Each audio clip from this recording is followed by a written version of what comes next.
My name is gonna make the hit buzz.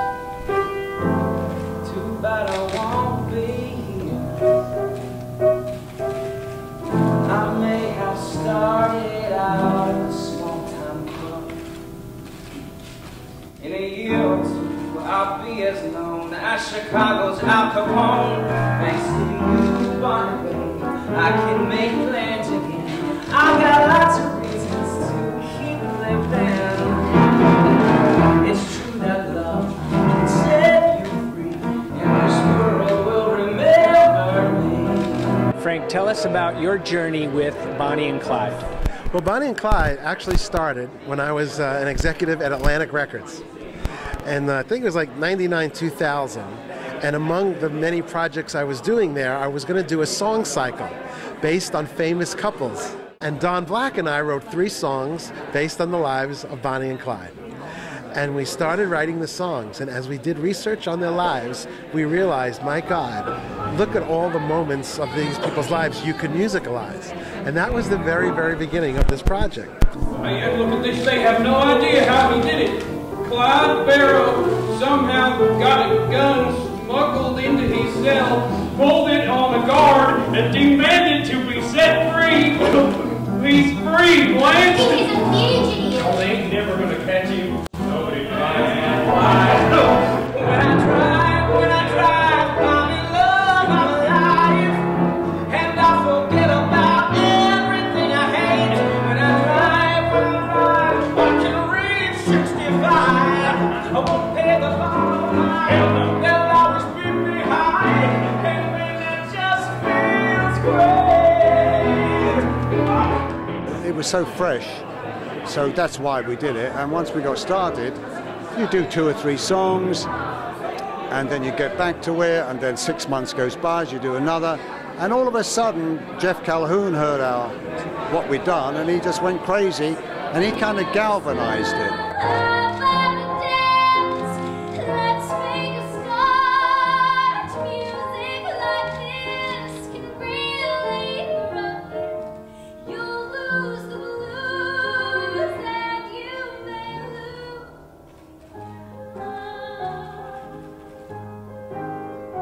We've gone out of town. We went to the La Jolla Playhouse and we put our best foot forward, realized it wasn't good enough.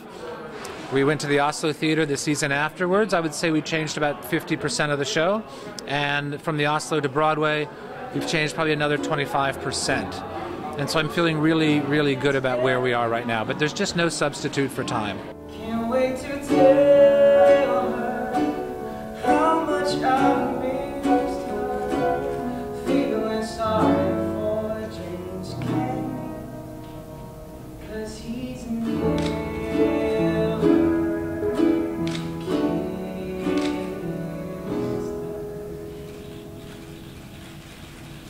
her. Jeremy, tell us about your journey with the production of Bonnie and Clyde. Well, it started in Florida, but I wasn't a part of it. And they needed a new Clyde about a year ago, sometime in the late summer. And I got a call and came in and auditioned in front of the entire creative team. It was very nerve-wracking. But I got cast, and we did a production in Florida. That was really successful, and here we are on Broadway. I've been a part of the project for almost 3 years. It's been 2.5 years, and it's been so cool to see how much the show has changed and grown since the initial reading.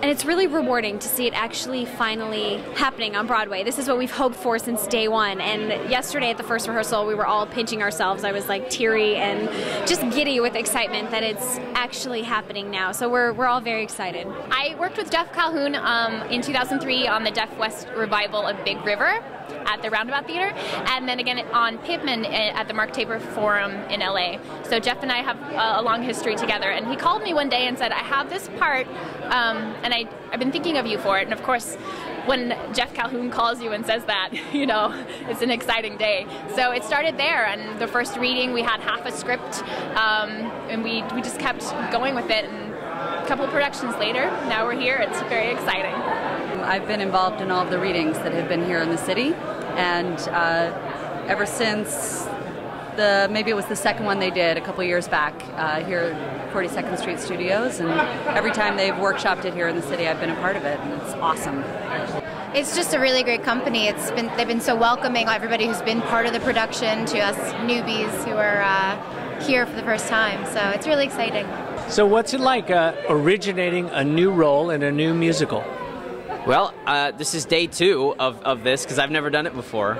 I mean, unless you count swing or understudy, but it's pretty incredible. I mean, a few weeks ago, our poster went up in Times Square, and it's Laura and I, just like big, huge heads overlooking TKTS. I mean, it's surreal. It's been incredible. It's every actor's dream to get to create a role, and I feel like the creative team has been so collaborative. They're very open to suggestions. You know, we were able to say, hey, you know, I think I'd like to try this way, or I was just reading her autobiography and she did this, you know, and they were very open. If there's like a lyric or a line or even a whole like plot point of the story that we kind of don't like, or it's weird or it feels uncomfortable, like we'll tell them and they'll come back the next day with new pages. So I feel like we've really gotten to be a part of the process. We have a big, you know, shootout scene, surprise, surprise, that we tried improvising it the first time just to see what would come out. And I think, you know, part of the scene was written from that improv. So it really feels like all of our baby, you know. Beginning of this year, I closed Next to Normal, and then I did People in the Picture at Roundabout, which was a new piece. And then to go into this, I feel like, you know, it's so lucky to be working on new pieces. Is really why I came to New York, and it's my passion. It is hard when you're doing material, especially when it's untested. And even though this is it's Bonnie and Clyde, it's like one of the great American myths.